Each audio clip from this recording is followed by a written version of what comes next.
Hola a todos, estimados estudiantes que cursan la materia de Economía y Sociedad Mexicana en el Instituto Corima en el tercer año de preparatoria. Bien, en esta sesión vamos a hablar sobre las megatendencias de la globalización. ¿Sí? Elementos importantes puesto que hemos hablado de los rasgos generales que identifican a la misma. Entonces, para que este tema quede mucho más claro, vamos entonces a hablar de las megatendencias. ¿Sí? Vamos a ver que son tres, divididas en varios factores. Y bueno, para poder entender qué es una megatendencia, vamos a hablar de su definición. ¿Sí? ¿Qué quiere decir? Entendemos entonces por megatendencia a ese factor de cambio que altera la estructura operativa de una empresa e identifica un periodo respecto a otro. ¿Sí? Entonces, en términos generales, podemos precisar las megatendencias de la globalización en tres entornos: el entorno mundial, entorno empresarial y entorno educativo. ¿Sí? Entonces, bueno, vamos a empezar con los tres tipos, ¿sí? Como menciona ahí, los tres tipos, o más bien, los tres entornos, ¿sí? Entonces tenemos que va a ser el entorno mundial, entorno empresarial, entorno educativo. El entorno educativo se divide también en dos tipos, en general y para la universidad. En el entorno mundial, una megatendencia tiene 17 características. La primera es un mundo inestable. La segunda, redefinición de la competencia. Tercero, se acelera el ciclo de la vida de los productos. ¿Sí? O sea, esto quiere decir que son productos desechables, ¿sí? Son para que se usen y se tiren, ¿sí? En la primera, pues evidentemente ante los cambios globales se busca una inestabilidad tanto económica como política, ¿sí? La competencia, y ya lo hemos hablado en varias secciones, ahora es el que regula los precios, como hemos hablado.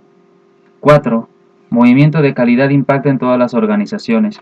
Bueno, eso lo vamos a hablar más adelante con el ISO, ¿sí? Pero efectivamente ahora se busca que haya calidad en las organizaciones a través de ciertas certificaciones o ciertas cosas que para el hombre globalizado lo hagan confiable. ¿Sí? 5. La tecnología de producción desplaza a la tecnología de producto como base de la competitividad. ¿Sí? Eso quiere decir que eh, ahora se busca más una tecnología para producir más.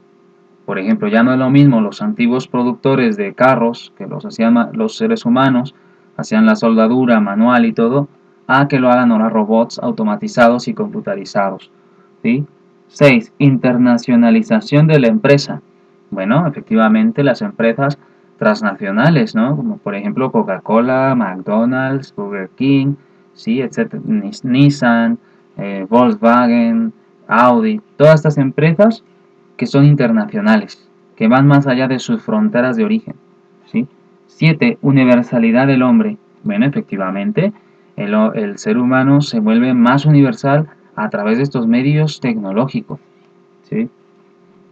8. Crecimiento explosivo de las comunicaciones. Pues es algo que habíamos mencionado también en secciones anteriores, que gracias a las TICs, a las tecnologías de la información y comunicación, podemos saber qué está sucediendo en este momento en China, ¿no? A través de las redes sociales, a través de los vídeos, a través de las cámaras, y esto lo hace posible la tecnología, ¿sí? 9. Explosión de la tecnología del área biológica. Pues es que tiene muchas aplicaciones, por ejemplo, desde guerra bacteriológica hasta medicina, ¿no? Pasando por las vacunas, pasando por las cosas genéticas, ¿no? Todo esto es también algo que se va a dar mucho como una megatendencia en el entorno mundial, ¿sí? 10. Desarrollo de sistemas con toma de decisiones autónoma, ¿sí? Esto suena un poco al Terminator, pero efectivamente, ¿no? Va cada vez más, se va desarrollando sistemas de inteligencia artificial, ¿sí? Que pueden tomar decisiones con parámetros, ¿sí? Que ya han sido previamente programados. Entonces, mucho de lo que se usa, por ejemplo, en el Facebook, ¿no? Cuando hay censura de algún tema, pues eso viene de ahí, es una toma de decisión autónoma del mismo sistema, que ya está programado, pues, por el autor de esa red social. Y no solo ahí, ¿no? Podemos ver en varios ámbitos del mundo que se va a dar, ¿no? El Google es uno de ellos también, etcétera, etcétera, ¿no? Bien, 11. Preocupación ecológica. Si lo han notado en estos últimos años, hemos notado mucha preocupación por toda la contaminación y por cómo podríamos revertir esos efectos, ¿no? Todo esto empieza en los 90 cuando los científicos descubren lo de la capa de ozono. Entonces, de ahí empieza esta megatendencia a crecer para salvaguardar los recursos naturales en todos los aspectos, ¿no? Marítimos, de bosques, aéreo, etcétera, etcétera, ¿no? 12. Redefinición del papel de la mujer. Efectivamente, la mujer que está en la globalización ya no es la mujer del siglo XVIII o XIX o de principios del XX, ¿verdad? Es una mujer integrada a todos los estratos de la sociedad y todas las jerarquías de la misma también.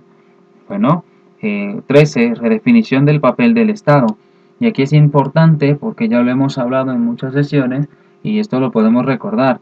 El Estado entonces deja de ser aquel que da el bienestar social y mejor lo procura a través de programas en los cuales las personas puedan tener empleos, un desarrollo humano más alto, un desarrollo económico alto, etcétera, etcétera, ¿no?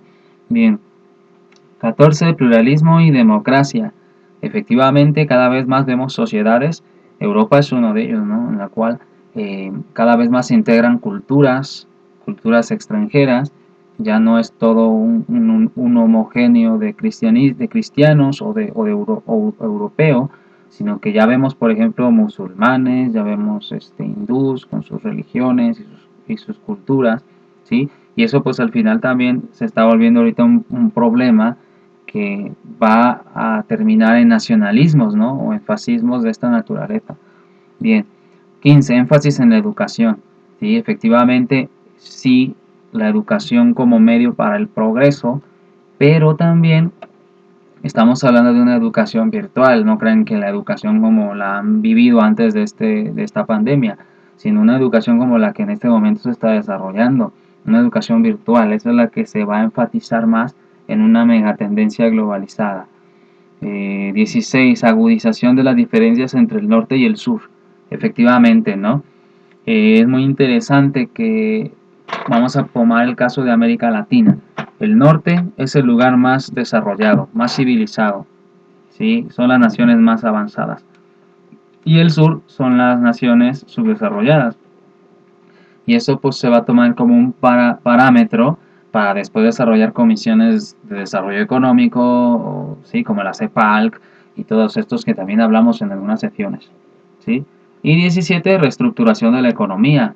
Efectivamente, pues como ya hemos también platicado en algunos casos, estamos hablando de una economía moderna y una economía que está tendiendo más hacia lo digital, ¿sí? A una economía digital, ya tratando en un futuro de sustituir el papel moneda y dinero material por un dinero electrónico.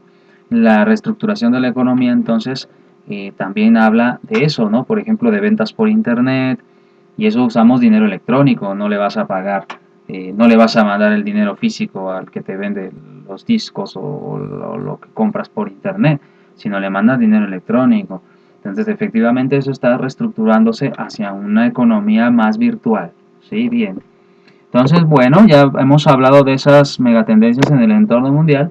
Vamos al entorno empresarial. Y también vamos a tener 14 megatendencias que afectan el entorno empresarial. Recuerden entonces que una megatendencia es un factor de cambio. Entonces, ¿qué va a cambiar? Bien, primero, la empresa multinacional es la empresa del futuro, ¿sí? Efectivamente, las microempresas que no van más allá de su estado o de su lugar local, pues ya son las que se empiezan a acabar. Por ejemplo, bueno, muchos de ustedes pueden preguntar a sus padres que muchos tenían farmacias a veces locales o en las esquinas de sus calles. Una pequeña farmacia que era de algún doctor local que los atendía. Cuando llega la empresa de farmacias del ahorro, farmacias similares, esa es una empresa multinacional. ¿Y entonces qué va a hacer? Pues bueno, va a terminar con estas microfarmacias locales. Y entonces, ¿por qué? Porque ya la farmacia tiene una estructura mucho más desarrollada, tiene empleados, tiene jerarquía, ¿sí? La farmacia local solo le daba empleo a una persona, pero una farmacia del ahorro le da empleo a por lo menos 15 personas o más.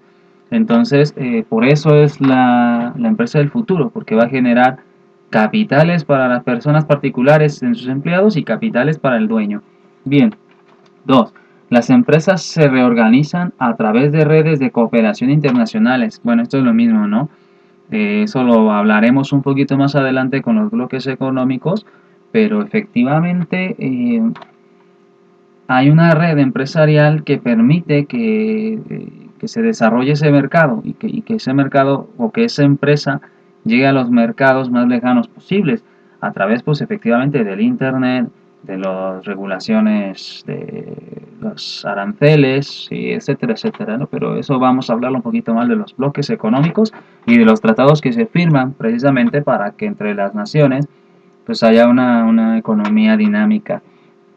3. Los mercados se globalizan. Bueno, eso ya es muy sencillo, ¿no?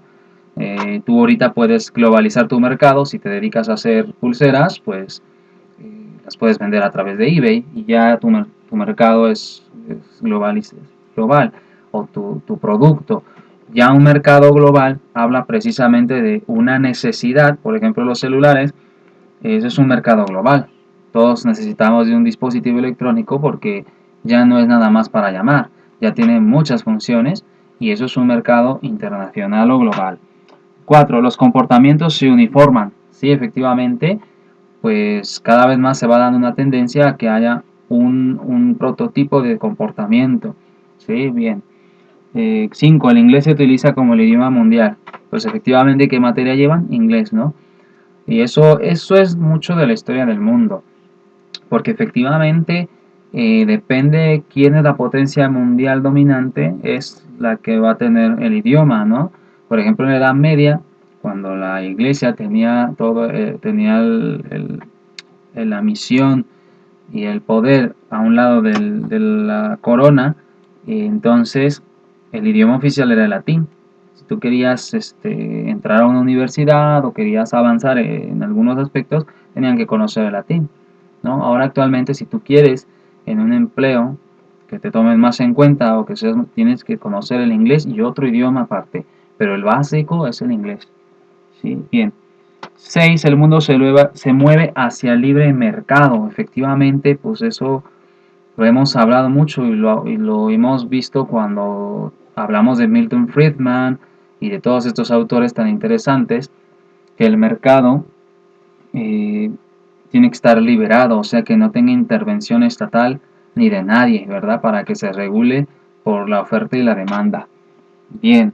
7. En las redes internacionales de cooperación tenemos tres aspectos, ¿sí? Las empresas se fragmentan en el plano internacional, como sucede en la industria automotriz. B. La relocación se está haciendo no a zonas de menores costos de producción, sino a las zonas donde se encuentran los recursos humanos más capacitados. Esto es interesante porque efectivamente antes los empresarios buscaban lugares donde hubiera mano de obra barata, ¿no? Por ejemplo, la India, África, México. Y entonces ese era el paradigma, porque podían producir más pagando menos. Pero ahora, ¿qué está sucediendo? Eh, ya no quieren instalar en lugares de ese tipo, ahora quieren donde haya recursos humanos con licenciatura o que haya con maestrías, y ahora cada vez más le piden a los empleados de las empresas que tengan mayores capacitaciones. Y eso también tiene que ver mucho con el ISO, que lo vamos a hablar en unos momentos. C. Las redes son integrales de servicios, donde se incluye el aspecto financiero, costos internacionales, costos de producción, mercadotecnia y publicidad. 8. La transferencia de la tecnología se acelera. Bueno, esto es algo interesante. Lo que estamos viviendo ahora, pues esto es un ejemplo paradigmático, de tomar las clases así, eso era para el 2030. A raíz de esta pandemia nos acaban de adelantar 10 años. Entonces eso es lo que está diciendo ahí. Transferencia de la tecnología se acelera, ¿sí? Cada vez más seamos dependientes para el trabajo o para la vida de la tecnología. Bien, 9. Las telecomunicaciones crecen exponencialmente. Bueno, eso se explica por sí mismo, ¿no? Pero al final de cuentas ya una televisora ya no necesita solamente de una antena para transmitir en un país, sino que ahora puede usar el internet y entonces llega a todo el mundo. ¿Sí? 10.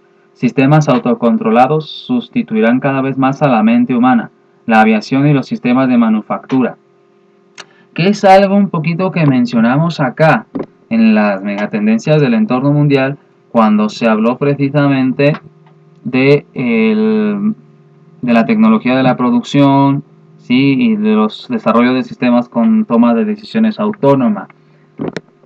Pues sí, eso va a pasar. Al final, y esto suena un poco a Terminator, pero es verdad, ¿no? A lo mejor se planea llegar a una especie de Skynet, ¿sí? Por ejemplo, la aviación. Antes el piloto tenía que tener, o sea, actualmente lo conoce y estudia arduamente para saber cómo hacer este tipo de cuestiones, pero ya casi todo está teledirigido precisamente por satélite. Entonces, para aterrizar hay una cuestión, hay GPS, movimiento para guiar precisamente cómo va a ir el avión, hay torres controladas, o sea, hay mucha, la tecnología ahorita está precisamente sustituyendo la toma de decisiones humanas. ¿Sí? Bien, 11. Las grandes empresas cambian su manera de operar y la economía es reinterpretada. ¿Sí? 12. Mayor atención a la ecología, menos uso de recursos naturales y sustitución de ellos. Por ejemplo, esto, ¿no? Que quieren llegar a dejar de producir la energía eléctrica con motores y mejor hacerla con campos eólicos. Ahí es una cuestión para evitar precisamente contaminación y otros aspectos que más el reciclaje, como por ejemplo ahora que están trabajando ese proyecto, etcétera, etcétera. 14. La mujer se incorpora a la vida política y económica. Y eso también fue algo que vimos en la megatendencia anterior, ¿no? Donde hablamos de que también la mujer entra a la vida social. Bueno, vamos entonces ahora a las megatendencias en el entorno educativo, ¿sí? Que son dos tipos, en general y para la universidad. ¿Sí? Entonces vamos a empezar por las de en general. Y también son 6. Bueno, en general, megatendencias. ¿Sí? Mejorar los niveles de calidad de los procesos y productos educativos con referencia a estándares asumidos por las comunidades académicas y científicas internacionales. Esto es algo que pues tiene que ver un poco con el modelo educativo, ¿sí? Ya no es lo mismo una educación tradicional que a muchos de ustedes les sigue emocionando o les sigue siendo como el paradigma. ¿Qué es el paradigma? Como que algo es así y nunca va a cambiar, ¿no? Entonces, por ejemplo, actualmente ya no es lo mismo una educación del siglo XIX, donde todo era con dictado, donde había un manual, por ejemplo, y el maestro se llegaba a ese manual, donde la educación partía, o sea, el maestro se la pasaba hablando todo el tiempo en la clase. Y bueno, eso es algo del siglo XIX y principios del XX. Precisamente las comunidades académicas y científicas internacionales van a cambiar con el giro educativo que va a dar el constructivismo. Y entonces tenemos dos tipos de educación, la tradicional, que es la heteronormativa, y tenemos la educación constructivista, donde el alumno, o se busca que el alumno, construya su propio conocimiento con base a un proceso autodidacta. Y eso es precisamente lo que está diciendo el primero. Eso es una megatendencia. Por ejemplo, cuando nosotros le mencionamos eso de que están trabajando por competencias, esa es la megatendencia que estamos aplicando. Estamos cambiando el paradigma educativo. Ahorita, por ejemplo, y retomo lo que en anterior, o sea, la educación debe ser virtual ya para el 2030. Y ustedes acaban de avanzar 10 años o acabamos de avanzar 10 años. Esa es la idea, por competencias, que la educación sea más autodidacta y no se vea esto de que vaya a la escuela y me la pase sentado y oyendo una clase de 50 minutos todo el tiempo sin que yo tenga una participación. Y cuando se menciona una participación no significa que no hablen cuando les pregunten por un tema, sino una participación en su propio autoaprendizaje. Y esa es la megatendencia que se está trabajando. 2. Innovaciones audaces en la organización, en los soportes tecnológicos de que disponen y en la estructura de los sistemas de comunicación e información que poseen las instituciones educativas. Bueno, ahí es, por ejemplo, interesante porque muchas escuelas y preparatorias, las más costosas, tienen una plataforma donde precisamente se empieza a introducir este sistema por competencias más adelantado, como en Europa, y pues por eso los chavos llevan una clase donde van a trabajar puros aspectos prácticos y en la tarde se les dejan trabajos a través de las plataformas. Y esa es la manera en que hay un soporte técnico. La Salle, el Tecnológico de Monterrey, la Ibero, tienen plataformas donde reciben los alumnos el material y ya trabajan casi todo virtual. 3. Aprovechar la tecnología del espacio virtual compartido para estimular el aprendizaje cooperativo e interdisciplinario. Pues, ¿qué es esto? ¿No? Efectivamente, que haya lo que le llamamos la sociedad del conocimiento, y es donde precisamente ustedes podrán acceder a todo tipo de material para iniciar ese camino autodidacta o autoformativo, o sea, constructivista. 4. La docencia deja de ser función privilegiada, ahora lo será más la investigación. Efectivamente, ¿no? Ser docente pues es interesante dentro de la megatendencia, pero ya no es el lugar privilegiado, ya no es como antes. Ahora el investigador es el que tiene el lugar privilegiado, ¿sí? Por eso cuando hay maestros que ya tienen el SNI 3, ¿sí? Que ya son parte del Sistema Nacional de Investigadores en tercer nivel, o son los más importantes, y eso es más que ser docente. Sí. 5. Las habilidades aprendidas, las técnicas, la praxis, la experiencia, las aptitudes y destrezas son factores de más peso para la movilidad ocupacional que un título universitario. Por eso se les está enseñando a trabajar por competencias. La educación busca ahora que desarrollen una habilidad para poder integrarse al nuevo mundo o modelo productivo que hablamos en las megatendencias anteriores. Y por eso las escuelas buscan que se haga todo más digital, porque los trabajos del futuro van a incluir competencias en ámbito digital, ¿sí? Y en competencias en ámbito de toma de decisiones. Y ahí es donde precisamente está diciendo esto, o sea, hay que tener un título universitario, pero que esté basado en competencias. 6. Descubrir y vivir la posibilidad de desarrollar 4 aprendizajes fundamentales. Aprender a aprender a hacer, a aprender a vivir juntos y a aprender a hacer.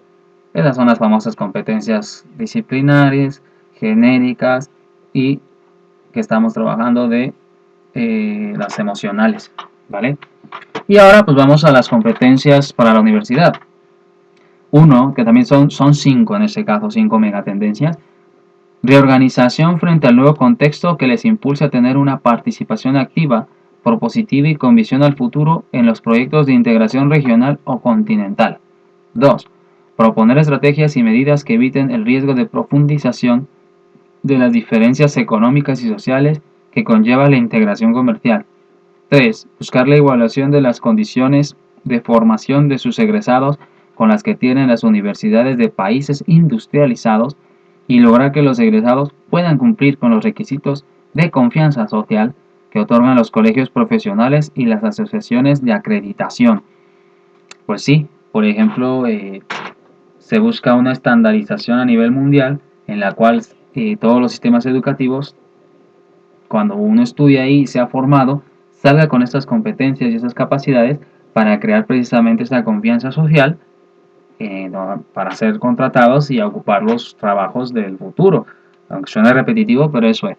4. La función básica de la innovación académica será la de convertir a las universidades en instituciones de producción de conocimientos y transferencia de tecnología. Bueno, es lo que decíamos, ¿no?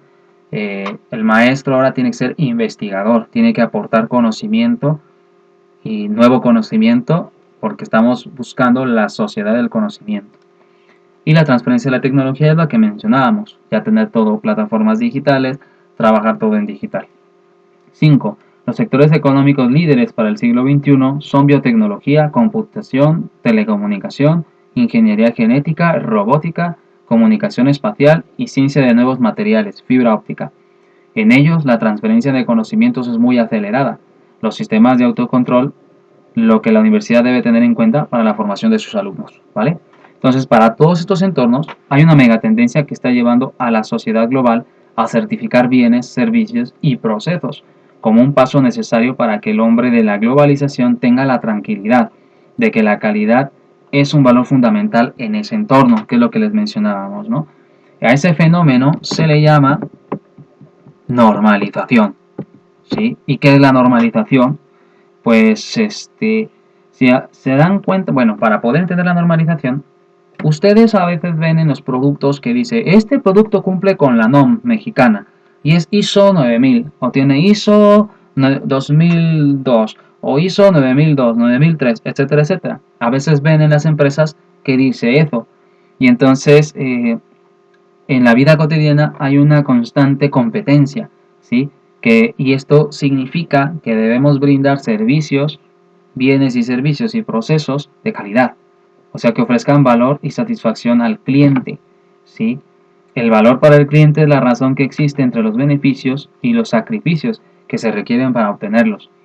Los clientes obtienen valor en forma de nombres de marcas muy conocidas, duración, diseño, uso fácil y servicio, y para obtener estos beneficios invierte tiempo, dinero y esfuerzo. Una técnica que se ha hecho popular para elevar la calidad son las mejoras constantes, es decir, el compromiso por buscar de manera permanente mejores formas de hacer las cosas para mantener e incrementar la calidad. Actualmente los consumidores desean tener la certeza de que su proveedor cuenta con un sistema de gestión eficiente que previene la fabricación de productos fuera de las especificaciones requeridas y que les asegure una mejora continua en la calidad de los productos. Esa tendencia se denomina, esa tendencia es planetaria, para empezar, o sea, es para todo el mundo. Por eso les mencionaba hace un rato, que si cuando van luego viendo empresas y luego dice ahí, esta empresa está bajo ISO 9004, ¿no? Bueno, eso es a nivel mundial y se da a través de un organismo internacional de normalización, que es la ISO, ¿sí? Que en inglés es International Standards Organization, traducido al español es Organización Internacional de Normas, que fue creado en 1947 con sede en Ginebra, ¿sí? En Suiza. Entonces, cuenta con 110 estados integrantes de esa comisión, representados respectivamente por sus organismos nacionales de normalización. En caso de México, como les decía hace un rato, es la NOM, Norma Oficial Mexicana, ¿sí?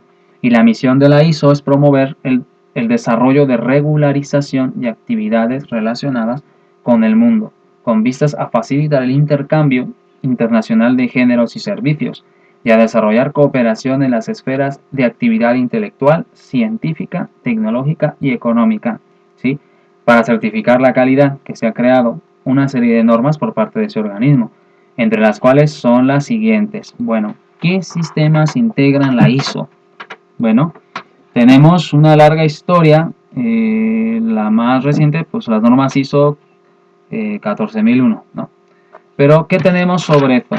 O sea, ¿cuál es la primera que se crea en el mundo? Es la ISO 9000, a finales de la década de 1980. ¿Para qué fue diseñada? Bueno, para determinar si las empresas aplican procedimientos adecuados y ofrecen bienes y servicios de calidad. ¿Qué se debe de hacer? Bueno, una compañía debe aceptar una inspección de sus procesos de producción y servicio al cliente. La revisión abarca desde cómo se diseña, produce e instala sus bienes hasta cómo los inspecciona, empaca y comercializa. ¿Qué beneficios reporta a la empresa? Bueno, disminuye los costos de desechar y reprocesar los productos que están fuera de las especificaciones requeridas. Se hacen proveedores más confiables para sus clientes. Y bueno, ¿y qué beneficios va a reportar al cliente estas normas? Le brinda la certeza de que su proveedor tiene un sistema de gestión eficiente que le asegura la mejora continua en la calidad del producto. Entonces, eso es lo que podemos conocer. Bueno, ¿por qué se deben cumplir las normas ISO? Bueno, porque en la economía global actual, las iniciativas de los gobiernos de los países industrializados están creando presiones del mercado, o sea, presionan al mercado para que las grandes compañías, como las pequeñas también, las pymes, adopten estas normas ISO. O en el caso de México, la NOM, bueno, la NOM para llegar a la ISO. En caso de no hacerlo, las dejan fuera de los mercados principales. O sea, si tú pones una empresa y no está certificada por ISO, entonces tú no puedes vender tus productos y vas a tener muchas restricciones para llevar a cabo tu producto e ingresarlo a un mercado. Por último, no podemos dejar de mencionar que en nuestro tiempo se ofrece una alternativa para pensar sobre el porvenir, a la que se denomina prospectiva, es decir, el esfuerzo de hacer probable el futuro más deseable, que se traduce en un proceso de planeación enriquecedor para el conjunto humano donde se opere. Pues gracias a esta alternativa, el diseño del futuro es posible, además de que permite un proceso dialógico para precisar la misión y la visión de la organización, así como sus valores y políticas para ser competitivos. Bueno, pues esto es todo por hoy, por esta sesión. Nos vemos en la siguiente sesión que hablaremos de las prioridades de nuestra sociedad global. Muchas gracias y hasta pronto.